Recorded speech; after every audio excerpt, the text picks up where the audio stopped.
Hi guys, welcome to How to Maximize. In this video, I will show you how to connect to a device on Spotify. First, open the Spotify app on your mobile device. Now tap on the settings icon from your top right.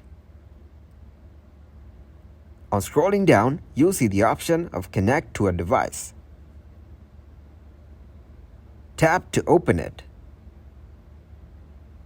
Here are all the devices that you have on your Spotify. You can use that device as a remote control. Next, go back.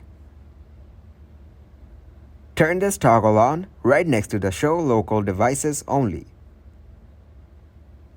So this is how you can connect to a device on Spotify. Thanks for watching, and please leave a like, subscribe, and share.